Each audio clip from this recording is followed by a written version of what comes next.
أعوذ بالله من الشيطان الرجيم. بسم الله الرحمن الرحيم. إن الذين يشترون بعهد الله وأيمانهم ثمنا قليلا أولئك لا خلاق لهم في الآخرة ولا يكلمهم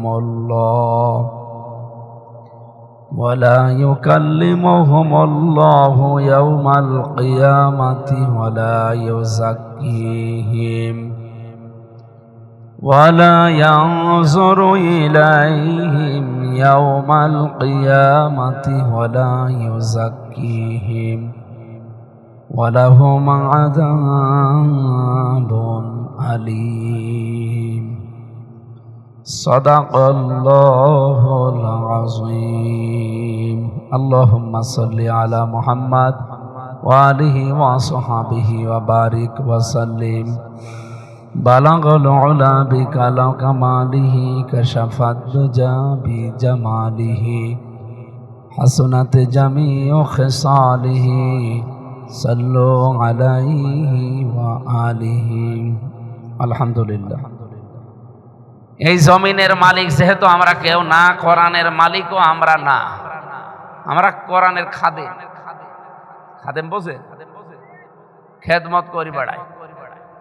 অথচ বাংলা ভাষায় বললে যে কামলা, কামলা দিয়ে বেড়ায় না মানুষকে। আমরা কোরআনের কামলা খাটতেছি। আমাদের একটা উদ্দেশ্য আছে। আমাদের উদ্দেশ্য কি?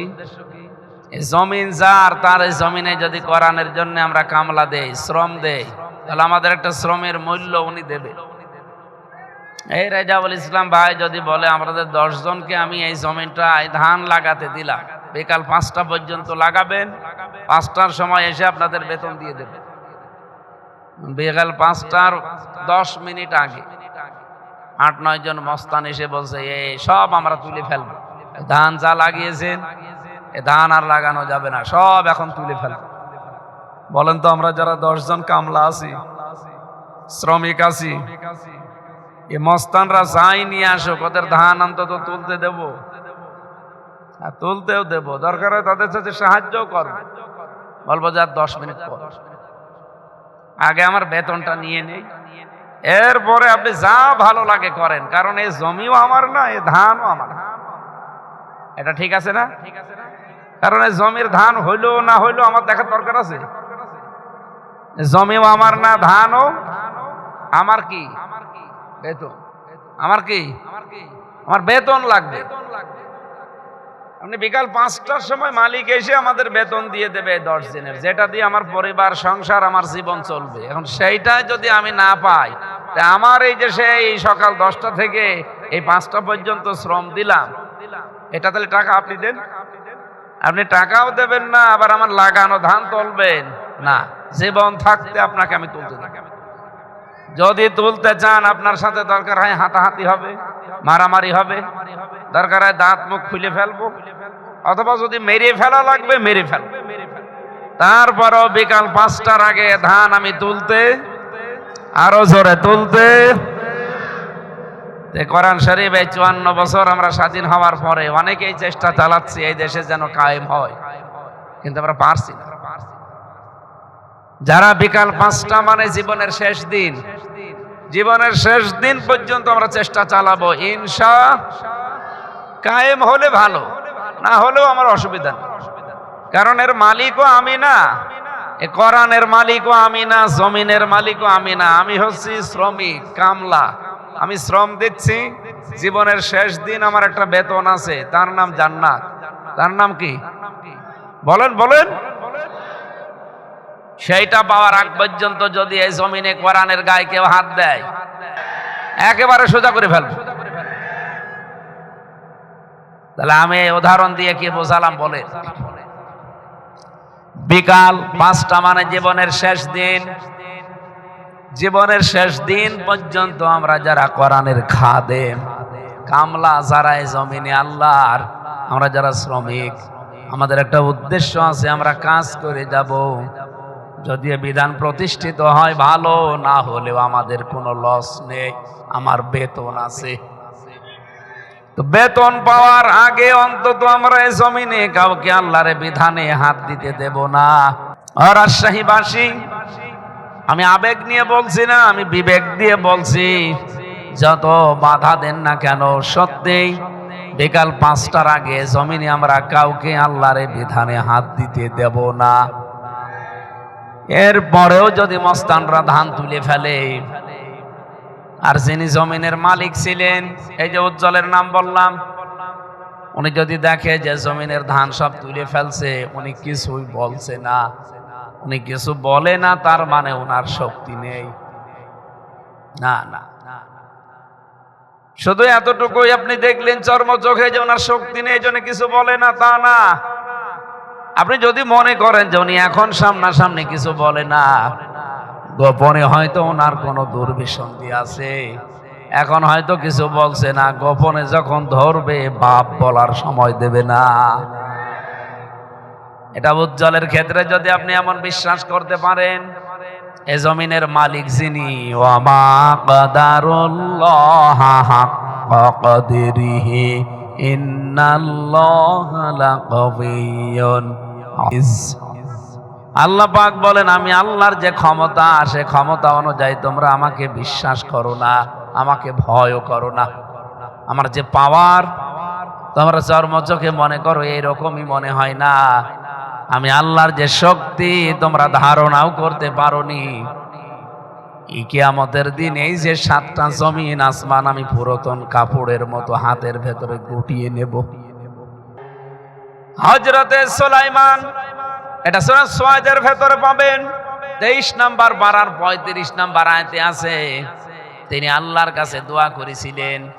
আমি এই কোরআনে কারিমে প্রায় 25 জন নবীর দোয়া পেয়েছি।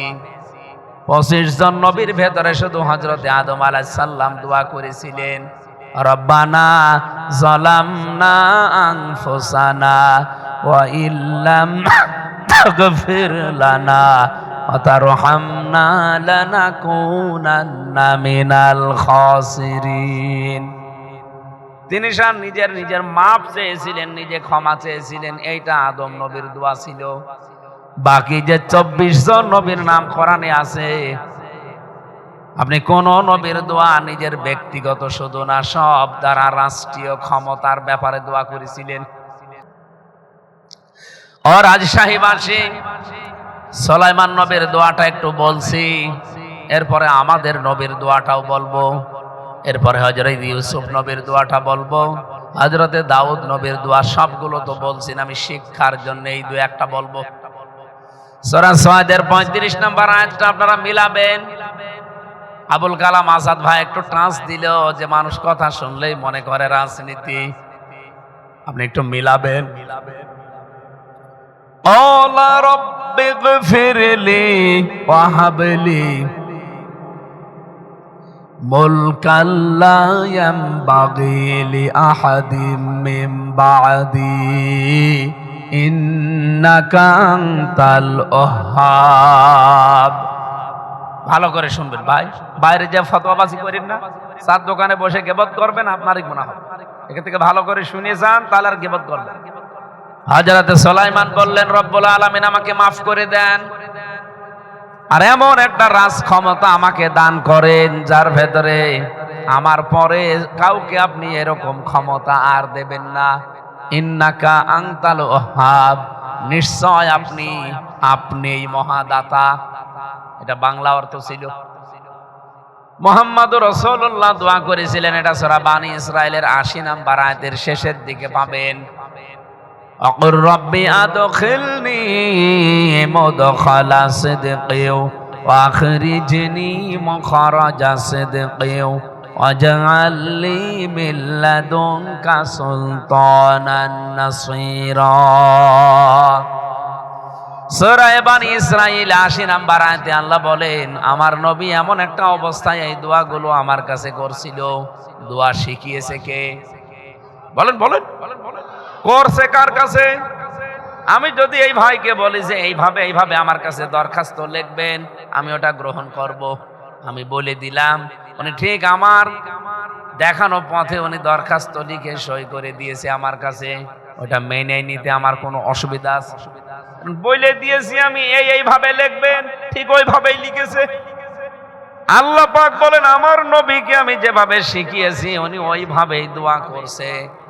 যিনি কবুল করবে তিনি যদি শিখিয়ে দেয় ও দোয়া কবুল হতে সমস্যা আছে? তারপরেও নবীজির দোয়া কবুল হয়েছিল 6 মাস পর, একটা 3 দিন পর, আর একটা সঙ্গে সঙ্গে। এই আয়াতে 3টা দোয়া ছিল তার। হে আল্লাহ, তুমি যদি আমাকে আজকে এই ঘর থেকে বের করে দাও, নিরাপদে বের করে দিও, এটা সঙ্গে সঙ্গে কবুল হয়ে গেছে। এখান থেকে যদি মদিনায় আমাকে পৌঁছিয়ে দাও, তা নিরাপদে পৌঁছিয়ে দিও, এটা কবুল হয়েছে 3 দিন পর। মদিনাতে যাবার পরে এমন একটা রাষ্ট্র ক্ষমতা আমাকে দিও যার ভেতরে তোমার সাহায্য থাকে, এটা কবুল হয়েছিল 6 মাস পর। রাজশাহীবাসী কি বুঝলেন? যে নবীর কোনোদিন হাত এভাবে তোলা লাগে নাই, মনের ভেতরে কামনা আসলেই কবুল হয়ে যেত। কি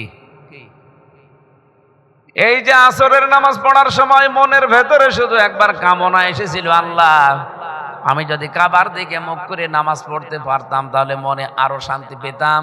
2 রাকাত অলরেডি হয়ে গেছে আসরের নামাজ। আল্লাহ পাক ওহী নাযিল করে বললেন, কদ নারা তাকাল্লুবা ওয়াজহিকা ফিস সামা ফালানুওয়াল্লিয়ান্নাকা কিবলাতান তারদাহা ফাওয়াল্লি ওয়াজহাকা শাতরাল মাসজিদিল হারাম। হে নবী, আপনি নামাজের ভেতরেই মাঝে মাঝে আকাশের দিকে তাকাচ্ছিলেন। কেন তাকান আমি তো জানি। আপনার মন চাই 17 মাস আপনি নামাজ পড়লেন বাইতুল মুকাদ্দাসের দিকে, এখন নামাজ পড়তে যান কাবার দিকে। এই মুহূর্তে আদেশ দিলাম, আপনার মনের আকুতি আমি কবুল করে নিয়েছি। আপনি শুধু এখনই নামাজের ভেতরেই ঘুরে পড়েন, বাকি 2 রাকাত না মুখ করে পড়েন। যেই নবীর মনের ভেতরে কামনা আসলে দোয়া কবুল হয়ে যায়, নামাজ ঘুরে পড়া লাগে। সেই নবী 3টা দোয়া করছেন, একটা দোয়া কবুল হয়েছে 6 মাস পর। তারপরও তার কোনো দোয়া আল্লাহ ফেরত দেয়নি, সব দোয়াই কবুল করেছিলেন। একটা দোয়া শুধু বাকি আছে তার এই জীবনে, যেটা তিনি এখনো করেননি। এই পৃথিবীতে প্রতিটি নবীকে আল্লাহ বলেছিলেন আপনাদের একটা একটা করে দোয়া আমি কবুল করবই। প্রতিটি নবী এই দুনিয়ায় সেই দোয়া করে ফেলেছে, কবুলও হয়ে গেছে। কিন্তু একটা দোয়া আমাদের নবী আজও করেননি, এটা কিয়ামতের দিন তিনি সর্বশেষ এই উম্মতের জন্য করবেন। সুবহানাল্লাহ বললেন, আমি জানি আপনি না বুঝে বলেছেন। কিয়ামতের দিন নবী এই দোয়াটা সর্বশেষ করবেন, যেটা এখনো দুনিয়ায় তিনি করে যাননি। কার জন্যে? উম্মতের জন্যে। কার জন্য? আপনি সুবহানাল্লাহ বললেন, আপনি কি উম্মত? অত সহজ উম্মত হওয়া, খালি আগা কেটে দিলেই উম্মত হয়? উম্মত হওয়ার জন্য যে সমস্ত কোয়ালিটি গুলো দরকার আমি তো চিন্তা ভাবনা করে দেখছি আমাদের নেই, আন্দাজে উম্মত হয়ে বসে আছি। কিয়ামতের এত বড় কঠিন ময়দানে হযরতে ঈসা নবী পর্যন্ত বলবেন, আল্লাহ আমার মাঝে মারিয়াম, তার সাথে যা ভালো লাগে তোমার আচরণ করো, কিন্তু আমাকে তুমি কিছু বলবা না। হযরতে ইব্রাহিম নবী পর্যন্ত বলবে, আল্লাহ আমার বাবা আসরের ব্যাপারে আমার কোনো কথা নেই, যা ভালো লাগে করো, কিন্তু তুমি আমারে কিছু বলবা না। সেখানে হঠাৎ করে একটা শুধু আওয়াজ ভেসে আসবে হাসরের এক মাঠের কর্নার থেকে, রব্বি হাবলি ইয়া উম্মতি। সবার নজর ওইদিকে। কে গো এই আওয়াজ দিল? কেউ কারো পরিচয় দিতে চায় না। যেখানে সন্তান বাবাকে ভুলে যায়, ছেলে মাকে ভুলে যায়, আর এখানে একটা আওয়াজ দিচ্ছে, হে আল্লাহ তুমি আমার উম্মতকে মাফ করো। কে গো? তাকিয়ে দেখবে মুহাম্মদুর রাসূলুল্লাহ এভাবে আসল তুলে আছেন। অনেকে চিনতে না পেরে কাছে যে বলবে, কে আপনি? নবীজি চোখের পানি ফেলে দিয়ে বলবে, উম্মত আমাকে চিনতে পারো নাই, আমি তো সেই এতিম নবী মুহাম্মদুর রাসূলুল্লাহ। নবীজি সেজদায় পড়ে যাবেন 50 বছর এক সেজদায়। 50 বছর পরে আমার আল্লাহ তাকে ডাক দেবেন, হাবিব হাউজে কাউসারের মালিক তো বানিয়ে দিয়েছি, মাকামে মাহমুদ দিয়েছি, এত সম্মানের জায়গা আমি কাউকে দেয়নি। আপনি জান্নাতে যাওয়ার আগে কেউ জান্নাতের দরজা খুলতে পারবে না, কি চান আবার? নবীজি বলেন, আল্লাহ 50 বছর পরে তুমি এটা জিজ্ঞাসা করলে, আমি চাই আমার উম্মত যেন জাহান্নামে না যায়। আল্লাহ পাক বলবেন, নবী আপনাকে আমি অনুমতি দিয়ে দিলাম, যান আপনার উম্মতকে নিয়ে আপনি জান্নাতে যান। নবীজি সুপারিশ করার জন্য এগিয়েও আসবেন, উম্মত বলে ডাকও দেবেন, আমরাও এগিয়ে যাব। তো হঠাৎ করে ফেরেশতারা মাঝখানে একটা চাদর দিয়ে দেবেন, আওয়াজ আসবে, রব্বুল আলামিন আমার উম্মত আমার কাছে আসতেছিল, আমি তো সুপারিশ করে জান্নাতে নিয়ে যেতাম, চাদর দিয়ে দিল ফেরেশতারা, পর্দা দিয়েছে, পর্দাটা সরাও। আল্লাহ পাক বলবেন, হাবিব আমি জানি আপনার উম্মত এগুলো, কিন্তু দুনিয়া থেকে আপনি বিদায় নেওয়ার পরে আপনার রেখে আসা ইসলাম এরা সব উলট পালট করে ফেলেছিল। আপনি যেটা রেখে এসেছিলেন ওইটা ওরা রাখে নাই, ওরা পাল্টিয়ে ফেলেছে। এই জন্য আজকের এই ময়দানে ওদের জন্য 4টা জিনিস থেকে আমি আল্লাহ বঞ্চিত করে দিলাম। কয়টা? আজকের আয়াতের ভেতরে 4টা জিনিস আছে। 1 নম্বরে, উলাইকা লা খালাক লাহুম ফিল আখিরাহ, এই আখিরাতের ময়দানে ওদের জন্য আমি আল্লাহর কোনো অংশ বাকি নেই, কোনো অংশ তাদের জন্য নেই। ও রাজশাহীবাসী, এই পৃথিবীতে আপনি নিজেকে একটু ভাবেন তো, আপনার বাবা মারা যাওয়ার পরে এমন নিঃস্ব অবস্থায় চলে গেল যে 1 ইঞ্চি জায়গাও আপনার জন্য দুনিয়ায় রেখে যায়নি, 1 কাঠা জায়গাও আপনার নেই। আপনার মতো অংশবিহীন একটা মানুষ দুনিয়ায় কিভাবে কাটাবেন?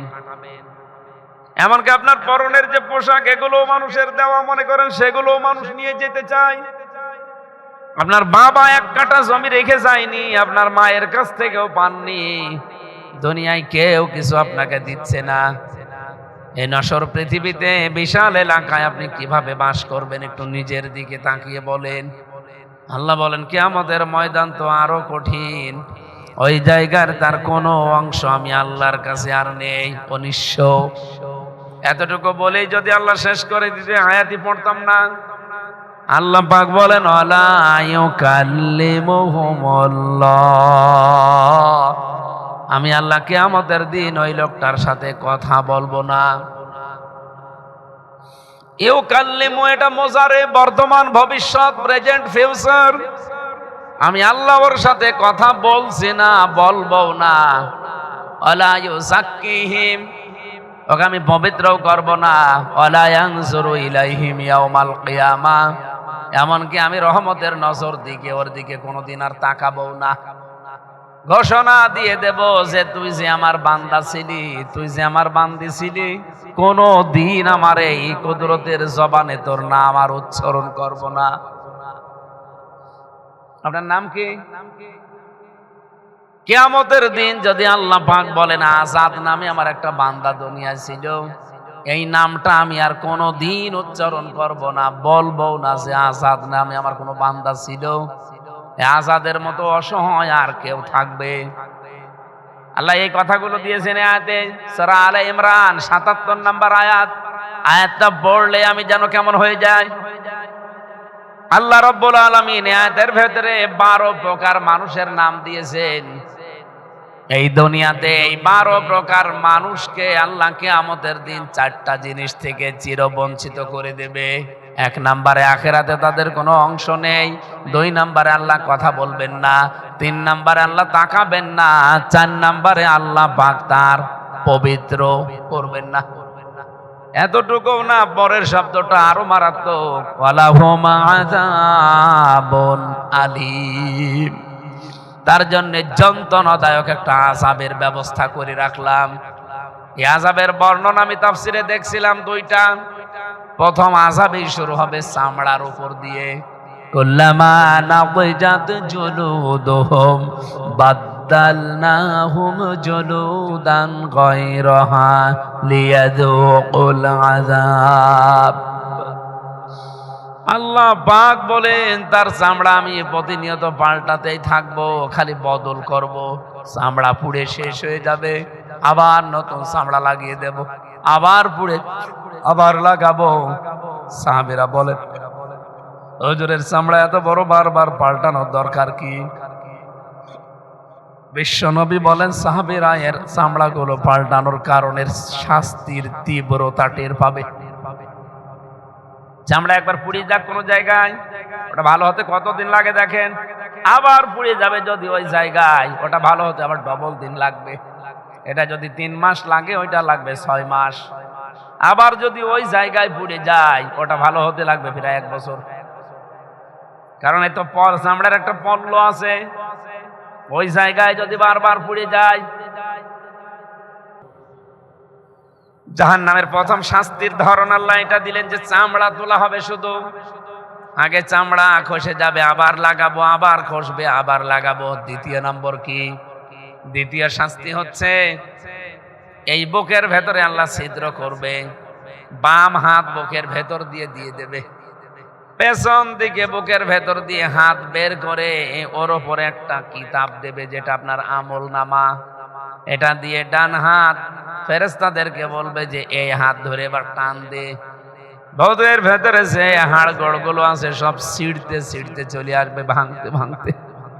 এটা ধরন বললেন আল্লাহ, এটা জাহান্নামের শাস্তির ধরন। আমি যে কথা বলছিলাম ওইটা আমি 2 মিনিটে শেষ করে আয়াতের তাফসিরে যেতে চাই, নাকি শেষ করে দেব? আল্লাহ রাব্বুল আলামিন নবীদের যে দোয়া দেখলেন, তারা কিন্তু শুধুমাত্র বলেননি আল্লাহ আমারে মাফ করে দিয়েন, এই শেষ না। প্রতিটি নবী শেষের দিকে বলেছেন মিল্লাদুনকা সুলতানান নাসীরা। দুনিয়ায় তুমি আমাদেরকে রাষ্ট্র ক্ষমতা দান করো যার ভেতরে তোমার সাহায্য থাকে। ও রাজশাহীবাসী বিবেক দিয়ে বলবেন, নবীরা যে রাজ ক্ষমতা চেয়েছিলেন, রাষ্ট্রীয় ক্ষমতা, এটাকে দুনিয়া ভোগ করার জন্য? কথা বলেন না, বেশি পাওয়ার দেখাবে এই জন্যে, টাকা পয়সা কামাই করবে এই জন্যে? কেন? তারা চেয়েছিলেন এই কারণে, কারণ আল্লাহর বিধান এমন এমন আছে যেগুলো ওয়াজ করে নসিহত করে বলা হয় না। এগুলো কায়েম করতে হলে রাষ্ট্র ক্ষমতা লাগে। আমি সেই 11 সাল থেকে ওয়াজ করি, 3 বছর নাই জেলে ছিলাম, পারি নাই। বাকি বছরগুলো অন্তত কম বেশি তো করেছি। যতদিন ওয়াজ করেছি আপনি নিজের থেকে বলেন, একটা ওয়াজও আমি এই বাংলার জমিনে কার্যকর করতে পেরেছি? কত সুদের ওয়াজ করলাম, সুদ আরো বাড়ে। কত ঘুষের ওয়াজ করলাম, ঘুষ আরো বাড়ে। কত জেনার ওয়াজ করলাম, জেনা আরো বাড়ে। কত চুরির ওয়াজ করেছি, চুরি বন্ধ হওয়া দূরের কথা আরো বেড়ে যায়। আমার গ্রামের বাড়ি কুষ্টিয়া জেলার পাটিকা বাড়ি ইউনিয়নের হালসা ডাবিরা ভিটা। আমি জেলে যাওয়ার আগে 19 সালে একবার একটা রায় দিয়েছিলাম, মানে ফতোয়া। 2 জন জেনা করেছে, তার স্বামী থাকে বিদেশে, মহিলা একজনের সাথে লাইন করে কাজ করে ফেলেছে। এসব এলাকায় তো এসব নেই। কাজ যে করেছে ধরা পড়ে গেছে, সাক্ষীও আছে 4 জন। গ্রামের লোক সব এসে আমারে বলছে, আপনি তো মুফতি সাহেব, ফতোয়া দেন তো। আমি ফতোয়া দিলাম যে সত্যি যদি 4 জন দেখে এই কাজ করা, তাহলে জেনা যারা বিবাহিত তাদের শাস্তি হচ্ছে এই পর্যন্ত বুকের ভেতরে, মাটির ভেতরে গেড়ে দেবেন বুক পর্যন্ত, এর ভেতরে ইট বা পাথর দিয়ে মেরে ফেলবেন। এটা ফতোয়া, আমি কি বানিয়ে বলছি? কোরআনে সূরা নূরের ভেতরে আছে। আমি তো রায় দিলাম কোরআন দেখে দিয়ে, ফতোয়া দিয়ে দিলাম। বলেন তো এই ফতোয়া যদি এলাকার মন্ডল মাতব্বর যা আছে মোড়ল, এরা যদি কায়েম করে ফেলতো, এই মহিলাকে সঙ্গে সার করার আগে আমারে সঙ্গে সাথে, ও মহিলার জন্য আপনি গর্ত খোঁড়বেন, ওকে বুকের ভেতর পর্যন্ত মাটির ভেতরে গাড়বেন, পাথর মারতে আরম্ভ করবেন, এর আগেই পুলিশ এসে আমারে ধরে নিয়েছে ফাঁসি দিত। বলতো হুজুর ফতোয়া দেবেন, দেন, কার্যকর করতে বললেন কেন? এদেশে কি ইসলামী আইন আছে? আসে না আপনার কার্যকর করি এবার। গ্রামের লোক হয়ে গেল 2 ভাগ। বেশি আবেগ নিয়ে যারা চলে তারা বলল, কি হুজুর হয়েছেন, খালি ফতোয়াই দিতে পারেন, মানতে পারেন না। আমি মানবো কি করে? 3 বছর জেল থেকে বাড়ি গেলাম, তারপরও দেখছি ওই দুই দল, এক দল দেখা করতে এসেছে, যেই দল ওই মহিলার পক্ষে, আর যেই দল ওর বিপক্ষে, তারা বলছে না ও হুজুর আমরা মানি না, খালি ওয়াজই করে, কিছু করতে পারে না। এই জন্য তো এবার মাথায় গামছা বেঁধে লেগেছি, দেখি ওয়াজ না কার্যকর করে। বুঝেছেন? রাজনীতিতে আমি ছিলাম না, আমি বুঝতাম মনে হয় লাইন। সত্যি এবার কোরআন সামনে নিয়ে বলছি, এই রাস্তায় আসার কারণে আমার রাগ হয়ে গেছে।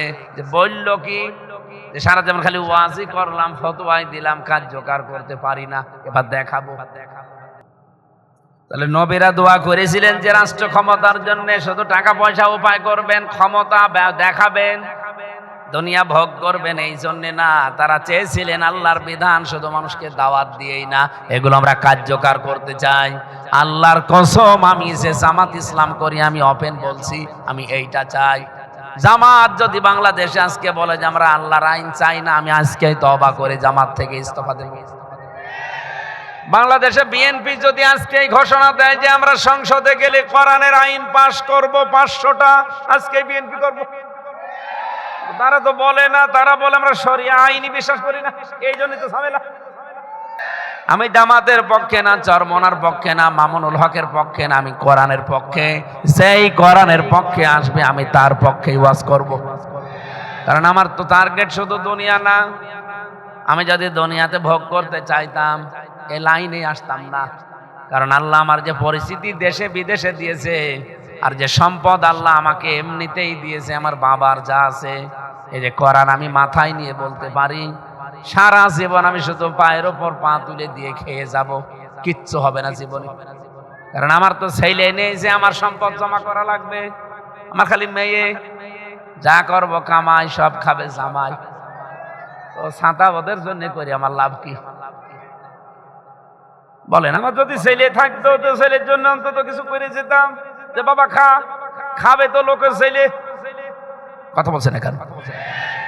3টা মেয়ে দিয়েছে আল্লাহ, ছেলে আর হবে না, ওই শেষ। কারণ এই শেষের মেয়েটা হওয়ার সময় ডাক্তার আমাকে ডেকে নিয়ে গিয়েছিল, এমন ক্রিটিক্যাল অবস্থা, আমারে বলছে আপনি বউ নেবেন না মেয়ে নেবেন, দুইজনের একজনকে বাঁচানো যাবে। প্রায় 19 ব্যাগ রক্ত গিয়েছে ম্যাডামের শরীরে, 3 দিন সেন্সলেস হয়েছিল, লাইফ সাপোর্টে।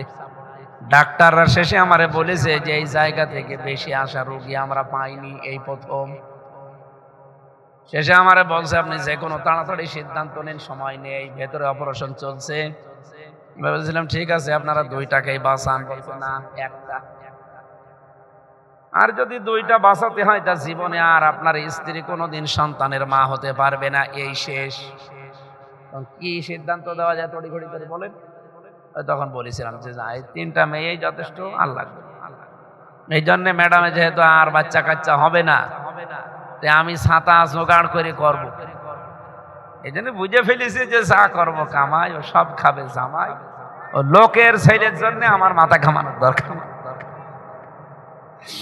আমি পায়ের ওপর পা তুলে দিয়ে খেলে আমার সংসার চলে যাবে মরণ পর্যন্ত, কোনো ব্যাপার না। আমার বাবার জমি শুধু মানুষকে দিয়ে দিতাম যে যা। কিন্তু আমার এই রাস্তায় আসায় একটাই উদ্দেশ্য। সুলাইমান নবীর দোয়া দেখলেন না? মুহাম্মদ রাসূলুল্লাহর দোয়া দেখলেন না? আপনি বিবেক দিয়ে বলেন, নবীরা কি এই দোয়া করেছিলেন দুনিয়া কামাই করার জন্য? বলেন বলেন। দুনিয়া খালি বিয়ে শাদী করার জন্য কেন? আল্লাহর আইনগুলো জমিনে কায়েম করার জন্য। কারণ আল্লাহর আইন কায়েম না হলে মানুষ তার অধিকার ফিরে পাবে না, আমি যেমন পাইনি। আল্লাহর আইন যদি সে 71 সালে এই দেশে কায়েম হয়ে থাকতো, 3 বছর আমি জেলে থাকতাম? জীবনেও না। যতদিন পর্যন্ত এই দেশে আল্লাহর বিধান কায়েম না হবে, আপনি যত বড় ফেরেশতাই হন, এই দেশে বসবাস করলে আপনার অবিচার পাওয়াই লাগবে। আশা করছে আপনি বিরোধিতা করবেন না, মানতে না পারেন চুপ থাকবেন। হ্যাঁ, যদি মন থেকে আমরা কাজ করি, মাস্ট বি আল্লাহ এই জমিনে আমাদের ইখলাস দেখে, আমাদের অ্যাক্টিভিটিস দেখে আল্লাহ এই জমিনে ইসলাম কায়েম করে এবার দেবে। কিন্তু আপনি বিরোধিতা করে কি করবেন? কারণ এই জমিনও আমার না, ওই যে আগে বললাম, জমিনও আমার না, কোরআনও আমার না। কার? আমি তো শ্রম দিয়ে যাচ্ছি, আমার একটা শ্রমের মূল্য আছে বিকাল 5টা পর্যন্ত। বিকাল 5টা মানে জীবনের শেষ দিন। বিকাল 5টা মানে কি? জীবনের শেষ দিন পর্যন্ত আমি চেষ্টা চালাবই। আর আমি বিশ্বাস করি আমার শেষ দিন পর্যন্ত চেষ্টা চালালে যার জন্য চেষ্টা করছি উনি আমাকে একেবারে ঠকাবে না, কিছু না কিছু দেবে।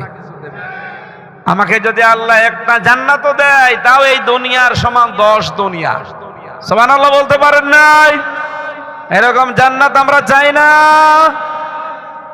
কিয়ামতের ময়দানে যে 4 শ্রেণী মানুষের দিকে আমার আল্লাহ তাকাবে না, অংশ নেই তাদের জন্য, কথা বলবে না, পবিত্র করবে না, কঠিন আযাব তাদের জন্য রেডি আছে। তার 1 নম্বরে হাদিসে বার, এটা মুসনাদে আহমদের ভেতরে আছে, হযরতে আবু যর থেকে বর্ণিত। তিনি বলেন কিয়ামতের দিন আমার আল্লাহ তাদের জন্য কোনো অংশ বাকি রাখে নাই। 1 নম্বরে দুনিয়ায় যারা মা বাবার অবাধ্য সন্তান, এটা রাজশাহী নেই। বলেন বলেন। একটা লোক এসে বলছে, হে নবী, আমারে বাবা খুব লোভী, খালি আমার কাছে দেরহাম চাই, শুধু আমার কাছে দেরহামের দাবি করে, আজ এই দেন এই দেন এই দেন। আপনি নিষেধ করেন তো। নবীজি বলেন, এদিকে আসো, তোমার বাবা দেরহাম চাই, টাকা পয়সা সম্পদ চাই, কতটুকু? বলে আজকে 10 দেরহাম, কালকে 20 দেরহাম, এভাবে চাইতেই থাকে। তো কতটুকু আমি দিতে পারি? আল্লাহর নবী বললেন, কতটুকু না, তোমার জীবনে যা আছে সব তোমার বাবার জন্য। কথা বুঝেছেন? আমি এই হাদিস পড়ার পরে আমি বিশ্বাস করি পৃথিবীর কোন সন্তান, আমরা যত খারাপ হই, আমরা কোনো দিন মা বাবার অবাধ্য হতে চাই না। এই অবাধ্য হওয়ার পেছনে সবচাইতে বেশি ভূমিকা যার, সে হচ্ছে আমার বউ। এই কথা বললেন না কেন? 100 জনের 98টা সন্তান আজ খারাপ হয়, মা বাবাকে আলাদা করে দেয়, মা বাবাকে অন্য ভাইয়ের বাড়িতে দিয়ে দেয়, এমনকি বৃদ্ধাশ্রমে রেখে আসে শুধু বোর কারণে। নাই কোন সন্তানকে চায় যে আমার মা বাবা খেলে আমার টাকা পয়সা, আমার ভাত কমে যাবে। এই বুদ্ধিটা দেয় কে? আর বউকে আরেক বুদ্ধি দেওয়ার লোক আছে। হ্যাঁ, এরকম আল্লাহর ওলি যাদের আছে তাদের পরিবারে শান্তি পাবেন। কামাই করে করবেন কি? আমি আপনাদেরকে ওয়াজ করা না, আমি নিজেও যেন এই ওয়াজটা মানতে পারি। আজকে থেকে দুনিয়া সব হাতছাড়া হয়ে যাক, মা বাবার যেন অবাধ্য আমরা না হই। কারণ দুনিয়ায় যা আছে সব যদি চলে যায় আস্তে আস্তে, আপনি সব আবার পাবেন। বউ চলে গেছে দুনিয়ায়, বউ অভাব হবে না। ছেলে মেয়ে যদি মরেও যায়, হারিয়েও যায়, ছেলে মেয়ে আবার হবে। কথা বলেন না কেন?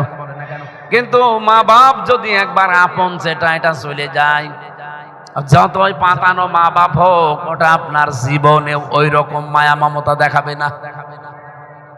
আল্লাহ এমনি তার ইবাদতের পরে মা বাবার স্থান দিয়েছেন, এমনি দেয়নি, এই কারণে দিয়েছেন। এজন্য মা বাবার অবাধ্য সন্তান, কেন সন্তান অবাধ্য হয় এই কারণগুলো আবিষ্কার করা দরকার। আর অবাধ্য যেন না হয়, আমরা যেন অন্তত অবাধ্য হয়ে এই যে 4টা বড় বড় শাস্তি, যারাই মা বাবার অবাধ্য সন্তান হয়ে যাবে, ছেলে হোক আর মেয়ে হোক, ওর আখিরাতে কোনো অংশ আর বাকি থাকবে না। আল্লাহ ওর সাথে কথা বলবে না, আল্লাহ তাকাবে না, কোনোদিন তাকে পবিত্র করবে না। তার মানে তাকে জাহান্নামে দেবে। আর জাহান্নামে গেলে কি কি শাস্তি আপনি হালকা শুনলেন, সহ্য করার মতো? বলেন তো, বলেন বলেন। আমি একটা বই লিখেছিলাম অনেকদিন আগে, জেলে যাওয়ার আগে, ওটা আমার গাড়িতে আছে। ওখানে লেখা ছিল কোন আমলে কোন জান্নাত, কোন আমলে কোন জাহান্নাম। জাহান্নাম আমরা জানি 7টা, জান্নাত 8টা, না জাহান্নামও 1টা, জান্নাতও 1টা। কিন্তু দুনিয়ায় যে যে ধরনের কাজ করবে ওই ধরনের জান্নাত আল্লাহ তাকে দান করবে। ধরনের বলতে তার স্তর আল্লাহ ভাগ করে দেবে। সর্বোচ্চ স্তরের নাম হচ্ছে জান্নাতুল ফেরদাউস, এরপরে আছে জান্নাতুল মাওয়া, এরপরে আছে জান্নাতুল নাঈম। এরকম 8টা নির্ধারিত করা আছে দরজা। আমরা এটা অধিকাংশ মানুষ জানি যে কোরআনে কারিম পড়তে গিয়ে আমি জান্নাতের এরকম স্তর পেয়েছি 100টা, আর জাহান্নামের স্তর পেয়েছি 27টা। আমরা জানি মাত্র 7টা। দুনিয়ায় যে যে ধরনের অপরাধ করবেন, কিয়ামতের দিন ওই দরজা দিয়ে আল্লাহ আপনাকে জাহান্নামে প্রবেশ করাবে, যার নাম হচ্ছে সাকার। কি বললাম? এরপরে আছে লাজা, এরপরে আছে হোতামা, এরপরে আছে হাবিয়া, এরপরে আছে জাহিম, এরপরে আছে জাহান্নাম। এই 7টা এত কঠিন কঠিন জাহান্নামের দরজা আমার আল্লাহ প্রথমে দিয়েছেন। এরপরে আরো 20টা আছে যেগুলো তুলনামূলকভাবে শাস্তি কম হবে। তো সব চাইতে বেশি শাস্তি হবে হোতামা আর সাকার, লাজা এগুলোতে। কোরআন পড়তে গিয়ে দেখলাম কেন এদের শাস্তি হবে। সাকার নামে যে জাহান্নামের দরজা আছে, এই জায়গায় আল্লাহ কাদেরকে ঢোকাবেন, প্রবেশ করাবেন? মা সালাকাকুম ফি সাকার ক্বালু লাম নাকু মিনাল মুসাল্লিন ওয়া লাম নাকু নুতঈমুল মিসকিন ওয়া কুন্না নাখুযু মা'আল খায়িদিন ওয়া কুন্না নুকাযযিবু বিয়াউমিদ্দিন। এখানে 4 প্রকার মানুষের নাম আছে। মুসলমান দাবি করার পরেও যারা নামাজ পড়ে না তারা এই সাকারে যাবে, এরা শাহিতে নেই। বলেন বলেন। ক্বালু, তারা বলবে লাম নাকু মিনাল মুসাল্লিন, দুনিয়ায় মুসল্লি ছিলাম না, নামাজ পড়তাম না। বলেন তো রাজশাহীবাসী কোন হিন্দুকে বলবে আল্লাহকে যে নামাজ পড়তাম না? কোন খ্রিস্টান, কোন ইহুদি, কোন বৌদ্ধ? কারণ তাদের নামাজ। বলেন না কেন? নামাজ আছে কাদের? তাহলে যে মুসলমানের ঘরে জন্ম নিয়ে মুসলমান দাবি করেও নামাজ পড়ে না, সে আর যাই হোক জাহান্নামে যাবে। আর যেখানে যাবে তার নাম কি? সাকার। বলেন বলেন। অলাম না কোন তেমল মিসকিন, যারা এতিম মিসকিনদের খাবার দেন না, তার মানে দারিদ্র্যমুক্ত সমাজের জন্য যারা কাজ করেন না। আজ বাংলাদেশে আপনি যাই মনে করেন না কেন তাকান, 73টা দল আছে এদেশে। কয়টা? এই 73টা দলের কোন দলের কর্মসূচিতে এগুলো আছে যে এতিম, অসহায়, দরিদ্র, যাদের ঘর নেই, পানির ভেতরে ডুবে আছে, টিন নেই, ঘরে কল নেই, বাড়িতে মেয়ের বিয়ে হয় না, ঘর পুড়ে গেছে, এই সমস্ত অসহায় মানুষের সামনে এগিয়ে যায় বাংলাদেশের সর্বপ্রথম কারা? যারা যায় তারা এই সাকারে যাবে না, যারা যায় না সে মুসলমান দাবি করলেও সাকারে যাবে। আমি তো দেখতে পেলাম এই যে এই 15 মাসের ভেতরে নিজের সংসার চলে না, তারপরও ছুটে যাচ্ছে এখান থেকে কুষ্টিয়ায়। ঘর পুড়ে গেছে কার? বন্যায় ডুবে গেছে কারা? ক্ষতিগ্রস্ত কারা? নিজেদের অর্থ সম্পদ গুলো এক জায়গায় করে দিয়ে আসে। টাকা পয়সার মালিক কি রাজশাহী কম আছে? কুষ্টিয়ায় কম আছে? কই বের করেন না তো। ভোটের আগে আপনি এক একজনকে 10,000 করে টাকা দিয়ে আসতে পারেন। এই টাকা আপনি একজনের পেছনে 10,000 খরচ করলে 5 বছরে 50,000 করে তুলবেন। এই কথা বলছেন না কেন? পৃথিবীর কোন জিনিসটা ইবাদত না আপনি সেটা বলেন? টয়লেটে যাওয়া এটা ইবাদত? কি কথা বলেন? আপনি যে বাম পা দিয়ে টয়লেটে প্রবেশ করে ডান পা দিয়ে বের হন, যতক্ষণ আপনি ওখানে বসে থাকেন, 8-10 মিনিট যদি টয়লেটে বসে থাকেন, শুধু যাওয়ার সময় পড়বেন আল্লাহুম্মা ইন্নী আউযু বিকা মিনাল খুবুসি ওয়াল খাবাইস, আর বের হওয়ার সময় বলবেন গফরানাক আলহামদুলিল্লাহিল্লাযী আযহাবা আন্নিল আযা ওয়া আফানি। 8 মিনিট, 10 মিনিট, 20 মিনিট যা থাকবেন পুরাটা ইবাদত। প্রশ্ন আসতে পারে টয়লেট করাও যদি ইবাদত হয়? হ্যাঁ ইবাদত। আপনি কোন হুজুর নিয়ে আসবেন? নিয়ে আসেন। আপনি টয়লেটে গেলে ইবাদত হয়, তাহলে পৃথিবীর আর কোন কাজ আছে ইবাদত না বলেন? এমনকি নবীজি বলেন স্ত্রীর কাছে থাকা এইটাও ইবাদত, কিন্তু নিজের স্ত্রী হওয়া লাগবে। অনেকে আবার অন্যের স্ত্রীর খাতে ইবাদতে চালাচ্ছে। বিশ্ব নবী বলেন আমার কাছে 3টা জিনিস ভালো লাগে, একটা হচ্ছে সুগন্ধি, একটা হচ্ছে নামাজ, আর একটা আমার নিজের স্ত্রী। ইমরাআতি, একালি টান আছে। আমার স্ত্রী আমার কাছে ভালো লাগে। আমাদের কাছে সুগন্ধি অনেকের ভালো লাগে না, দুর্গন্ধ ভালো লাগে, এই জন্য তো বিড়ি সিগারেট খায়। বিড়ি সিগারেট যতই হোক সুগন্ধি বের হয়। আমি তো পাইনি, আমি তো বিড়ির ফ্যাক্টরির মালিকের কাছে ছিলাম আকিস গ্রুপে। 2 নম্বরে নামাজ আমার কাছে অনেক ভালো লাগে, নামাজ আমার চোখের শীতলতা। 3 নম্বরে আমার কাছে ভালো লাগে শুধু আমার নিজের স্ত্রী, কিন্তু আমাদের কাছেও ভালো লাগে নিজেরটা ছাড়া অন্যেরটা বেশি। এটা একটা রোগ। এটা কি? কোন রোগ হলে প্রেসক্রিপশন নেই, ঔষধ নেই। এই যে নিজের স্ত্রীকে আগে ভালো লাগতো, এখন ভালো লাগে না, অন্যেরটা দেখলেই কেমন যেন মন টেনে যায়। এই রোগের ঔষধ আছে 2টা। সূরা নূরের 30 নম্বর আয়াতে আছে। আমি কি বেশি বলছি? আপনি সূরা নূরের 30 নম্বর 31 নম্বর আয়াতে একটু মিলিয়ে দেখেন। আল্লাহ রাব্বুল আলামিন বলেন, কুল্লিল মুমিনিনা ইয়াগুদ্দু মিন আবসারিহিম ওয়া ইয়াহফাযু ফুরুজাহুম। 1 নম্বরে হে নবী মুমিন পুরুষদেরকে বলেন, কোন বেগানা নারী যদি সামনে পড়ে যায় 1 নম্বরে চক্ষু নিম্নগামী করা লাগবে। যদিও এটা করা অত সহজ না, শয়তানের ধোঁকা থেকে নিজেকে বাঁচিয়ে এই কঠিন কাজটা যারা করতে পারবে, 2 নম্বরে তাদের লজ্জা স্থানের যারা হেফাজত করতে পারবে। এটা আবার কিছু ট্রেনিং আছে, এগুলো যদি আমাদের পরিবার সমাজে আমরা দিতে পারি, ইসলাম না আসলে এটা সম্ভব না। জেনা বাংলাদেশে মুক্ত করা সম্ভব, শুধু কোরআনের 2টা আয়াত দরকার। সুরিয়া বাংলাদেশ থেকে বঙ্গোপসাগরে বিদায় নেবে, শুধু একটা আয়াত দরকার, সূরা মায়েদার 38 নম্বর আয়াতটা। চুরির নামও জীবনে কেউ করবে না। ডাকাতি বন্ধ হওয়া সম্ভব, অথচ এখনো পর্যন্ত আমরা এই দেশে অনেকে আতঙ্কে আছি। ডাকাতি না, রাজশাহী ডাকাতি হয় না। ডাকাতি বন্ধ হওয়া বাংলাদেশে সম্ভব, খালি একটাই আয়াত লাগবে, সূরা মায়েদার 33 নম্বর আয়াতটা বাংলাদেশে কায়েম করে দেন। ডাকাতি কোন বাবাই করে আমি দেখব। একটাও বন্ধ হচ্ছে না। আমাদের দেশের চাইতে কি সৌদি আরব ছোট না বড়? কত ডবল? 14 ডবল বড়। এই দেশটা 14টা চূড়া দিলে যত বড় হবে, সৌদি আরব একাই অত বড়। কই ডাকাতি হয় না তো, চুরি হয় না তো।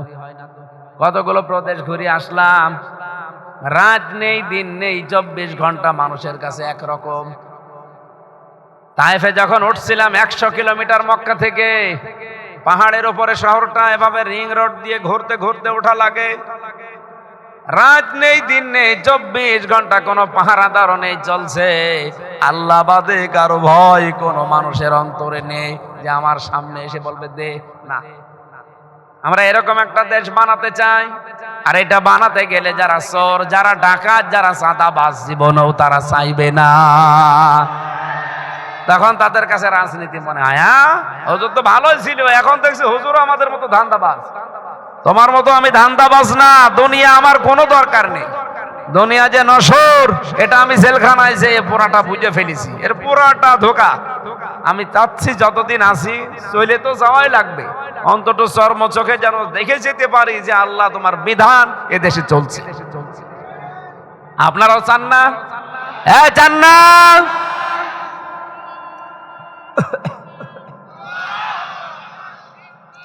ঠিক আছে, আলহামদুলিল্লাহ ভাই।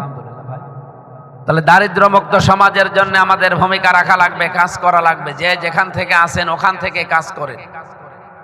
আকুন্না নাখুদু মাল খায়দিন, যারা সমালোচনা করে, খালি সমালোচকদের সাথে বসে বসে এক জায়গায় খালি সমালোচনা করে। এই যে সমালোচনা করার অভ্যাস যাদের, এই মানুষগুলো সাকার নামে জাহান্নামে যাবে।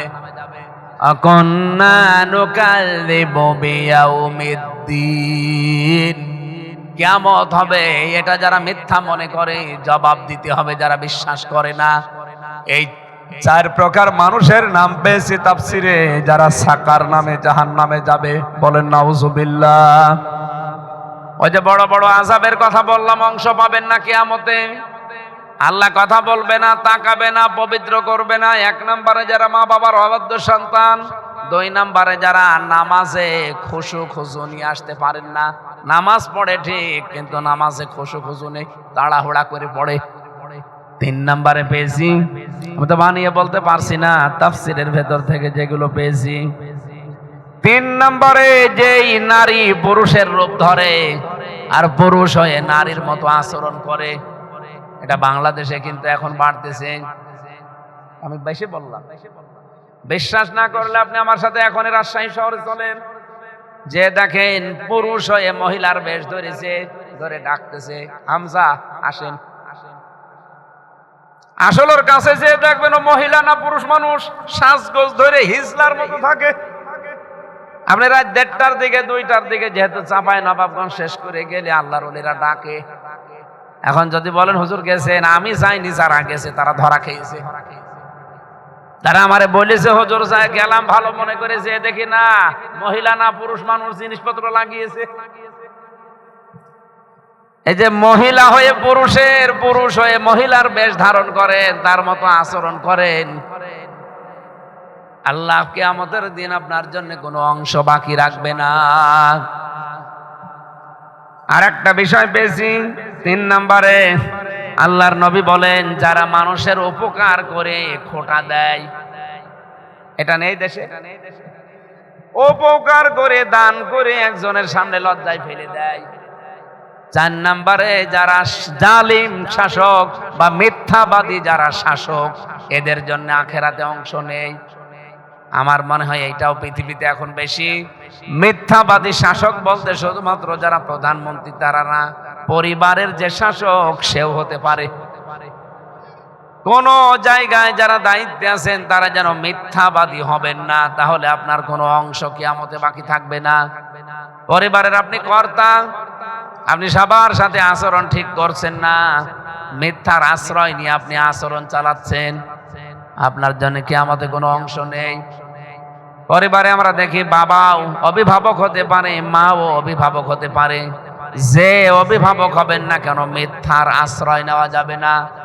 আমি সহ যারাই এসেছি আয়াতটা যেন দুনিয়ায় মেনে চলতে পারি, তৌফিক কামনা করছি, বলেন আমিন। স্বামী যাদের অবাধ্য, কথা শুনতে চায় না, পরিবারে ঝামেলা, এমনকি স্ত্রী যাদের অবাধ্য, এই সংক্রান্ত বই একটা লিখেছিলাম ছেলে বসে বসে, ওটা দাম্পত্য জীবনের কলহ এবং সমাধান, ওই সাদা গাড়িতে আছে, যাওয়ার সময় নিয়ে স্বামীকে পড়াবেন আর স্ত্রীকে দেবেন, স্ত্রীরটা দুইটাই আছে।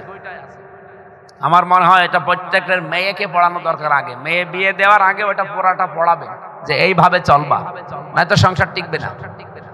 দেখেন না এক হুজুরের সংসার ভেঙে গিয়ে আবার সে হুজুর বিয়ে করতে বাধ্য হয়েছে।